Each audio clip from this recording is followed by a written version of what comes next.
আসসালামু আলাইকুম, কেমন আছো তোমরা সবাই? আশা করছি অনেক ভালো আছো। ওয়েলকাম তোমাদেরকে আমার রান্নাঘরে। আজকে আমি তোমাদেরকে লাল লাল ঝাল ঝাল এত সুন্দর করে ট্যাংরা মাছ ভুনা করে দেখাবো। আশা করছি তোমাদের আজকে আমার এই পুরো ভিডিওটা ভালো লাগবে। ভালো লাগলে like, comment, share and subscribe করে পাশেই থেকো। আর যাদের ট্যাংরা মাছ খেতে একদমই পছন্দ না, তারাও এভাবে রান্না করলে খেতে চাইবে। তো চলো দেখে আসি কীভাবে সুন্দর লাল লাল ট্যাংরা মাছ ভুনাটা করলাম। বন্ধুরা, ট্যাংরা মাছ ভুনা করার জন্য এখানে দেখতেই পাচ্ছ প্রথমেই ট্যাংরা মাছ নিয়ে নেওয়া হয়েছে। এগুলোকে কেটে ভালো করে ধুয়ে পরিষ্কার করে নেওয়া হয়েছে। তোমাদেরকে একটু দেখাচ্ছিলাম হাত দিয়ে। দেখো মাছগুলো কত সুন্দর করে একদম সাদা ধপধপে করে পরিষ্কার করে নেওয়া হয়েছে। তো যদি টিপস লাগে যে কীভাবে পরিষ্কার করতে হয় তাহলে কমেন্টে জানিও, অন্য একদিন ভিডিওতে দেখিয়ে দিব। তো এখন আমি চুলাইটি কড়াই বসিয়ে দিয়েছি, তাতে গরম হওয়ার জন্য অপেক্ষা করব। তাতে দিয়ে দিলাম পরিমাণ মতো তেল। এখন তেলটা গরম হওয়ার জন্য অপেক্ষা করব। তেলটা গরম হয়ে গেলে এতে আমি দিয়ে দিব পেঁয়াজ কুচি। তো পেঁয়াজ কুচিটা দিয়ে দিলাম। এখন পেঁয়াজটাকে হালকা নেড়ে চেড়ে হালকা বাদামি করে ভেজে নিতে হবে। এগুলো পেঁয়াজটা একদম লাল করে ভাজা যাবে না, কিংবা একেবারে কম ভাজলেও খেতে খুব একটা ভালো লাগবে না। আর এখানে অনেকটা পেঁয়াজ ব্যবহার করতে হবে। যত বেশি পেঁয়াজ দিবে এখানে খেতে ঠিক ততটাই ভালো লাগবে।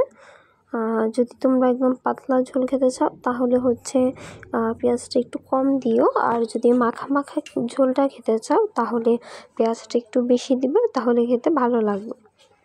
তো দেখতেই পাচ্ছ ধীরে ধীরে পেঁয়াজটা আমার এখানে ভাজা হয়ে যাচ্ছে। যেহেতু অনেকটা পেঁয়াজ, কিছুক্ষণ টাইম লাগবে। তো পেঁয়াজটা একবারে ভেজে ফিরে আসছি।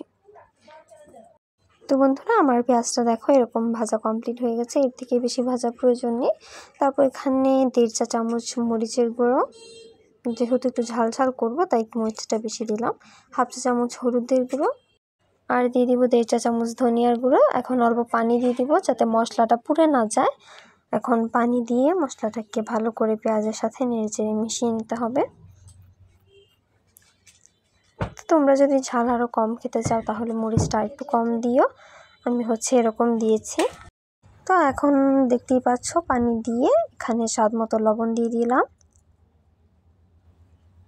স্বাদ মতো লবণ দিয়ে দিয়েছি। এখন এটাকে নেড়েচেড়ে ভালো করে মিশিয়ে নিতে হবে।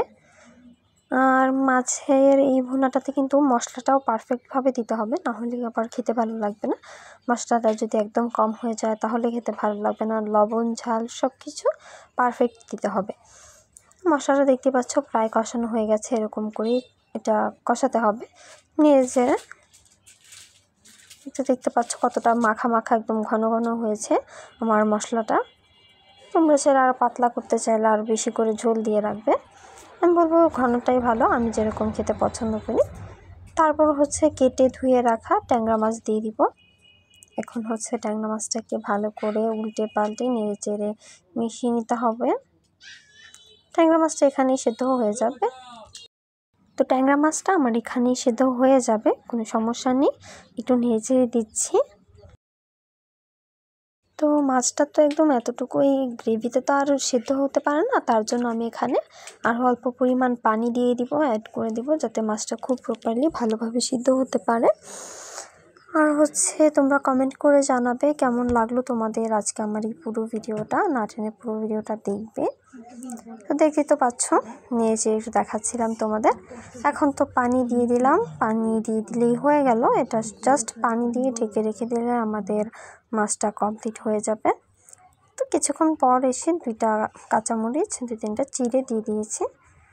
এই তো তৈরি হয়ে গেছে। আবারও বলছি, কেমন লাগলো তোমাদের আজকে আমার এই পুরো ভিডিওটা? আশা করছি ভালো লেগেছে। ভালো লাগলে like, comment, share and subscribe করে পাশেই থেকো। আমি বলবো এইভাবে লাল লাল ঝাল ঝাল করে ট্যাংরা মাছ ভুনা ট্রাই করে দেখতে পারো, অসম্ভব মজাদার খেতে।